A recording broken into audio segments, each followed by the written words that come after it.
Cigarette பிடித்தால் cancer வரும் அப்படின்ட்டு நம்ம எல்லாருக்குமே தெரியும். ஆனால் அதை விட மோசமானது ஊதுவத்தியின் புகை அப்படின்னு சொல்லி அமெரிக்காவில் நடத்தின ஒரு ஆய்வில் கண்டுபிடிச்சு சொல்லியிருக்காங்க. இந்த ஊதுவத்தியின் புகையை நாம் அதிகமாக சுவாசிப்பதால் லங் கேன்சர், ஆஸ்துமா, நுரையீரல், கல்லீரல் ப்ராப்ளம் போன்ற கொடிய வியாதிகள் உங்களை தாக்கும் அப்படின்னு சொல்லியிருக்காங்க. இது போன்ற வியாதிகள் வீட்டில் குழந்தைங்க இருந்தாலோ பெரியவங்க இருந்தாலோ உடனடியாக தாக்கும் அப்படின்னு சொல்லியிருக்காங்க. அதுக்காக நீங்கள் என்ன தாக்காதா அப்படின்லாம் கேட்காதீங்க. அவங்களை உடனே அட்டாக் பண்ணுதுன்னா உங்களே ஒரு 2-3 நாள் கழிச்சு இல்லை 1 வாரம் கழிச்சு அட்டாக் பண்ணும். அதனால் நீங்கள் சாமி கும்பிட வேண்டாம், ஊதுபத்தி கொளுத்த வேண்டாம் அப்படின்லாம் சொல்லலை. பக்தி முக்கியம் தான், நான் இல்லைன்னு சொல்ல. அதை விட நம் உடல் ஆரோக்கியம் ரொம்ப முக்கியம். அளவோடு கொளுத்துங்க, 1-2 கொளுத்துங்க. சாமிக்கு தீபாராதனை காட்டிட்டு அந்த 2 ஊதுபத்தியும் கொண்டு போய் வீட்டில் வெளியில் சொருக்கி வச்சுருங்க. அதுதான் உங்களுக்கும் உங்கள் குடும்பத்தாருக்கும் குழந்தைகளுக்கும் வீட்டில் உள்ள பெரியவங்களுக்கும் ரொம்ப நல்லது.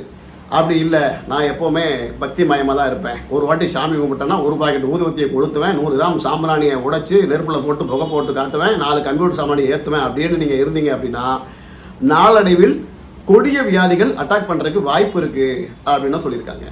சமீபத்தில் பார்த்தீங்கன்னா பாரிஸ் போயிருந்தேன். அங்கே ஒரு அம்மா பார்த்தீங்கன்னா வீட்டுக்கு தேவையான பொருள் ஒரு 1200 ரூபாய்க்கு வாங்கி ஒரு கட்டப்பையில் வச்சுட்டு அதே கடையில் பார்த்தீங்கன்னா ஒரு 3 கிலோ சாம்பிராணி, ஒரு 5-6 டஜன் ஊதுவத்தி பாக்கெட்டு, அப்புறம் அந்த கம்ப்யூட்டர் சாம்பிராணி உரல் மாதிரி இருக்குது, அது ஒரு 7-8 அட்டை வாங்கி ஒரு கட்டப்பையில் திணிச்சாங்க. நான் அவங்ககிட்ட சொன்னேன், ஏம்மா ஒரு 3 தெரு தள்ளி போனீங்கன்னா ஹோல்சேல் கடை இருக்குது, அங்கே விலை ரொம்ப கம்மியாக கிடைக்குமேம்மா அப்படின்னேன். அதெல்லாம் இல்லை, இங்கே தான் குவாலிட்டியாக இருக்கும், நல்லா இருக்கும், நல்லா வாசனையாக இருக்கும் அப்படின்னாங்க.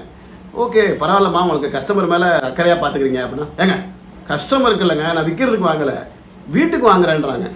என்னங்க சொல்கிறீங்கன்னு கேட்டால், நான் ஒரு நாளைக்கு 2 பாக்கெட் ஊதுவத்தி கொளுத்துவேன், காலையில் 100 கிராம் சாம்பிராணியை புகை போடுவேன், சாயங்காலம் 100 கிராம் சாம்பிராணியை புகை போடுவேன், 1 அட்டை கம்ப்யூட்டர் சாம்பிராணி கொளுத்துவேன், என் வீடு எப்போவுமே கம்மன்னு வச்சுருப்பேன் அப்படின்னு பெருமையாக சொன்னாங்க. நான் அவங்கள்ட்ட சொன்னேன், ஏம்மா வீட்டில் ஊதுவத்தி கொளுத்தலாம், ஆனால் கட்டுக்கட்டாக கொளுத்தினீங்கன்னா நோய் வந்துடுமா? அதெல்லாம் கிடையாது. என் அக்கம் பக்கத்து வீட்டிலாம் என்னை எப்படி தெரியுமா பேசுவாங்க, ஏம்மா உங்கள் வீட்டையே நீங்கள் கோயில் மாதிரி வச்சுருக்கீங்கம்மா அப்படின்னு பேசுகிறாங்க, இதில் ரொம்ப சந்தோஷமாக இருக்குது அப்படின்னு சொன்னாங்க.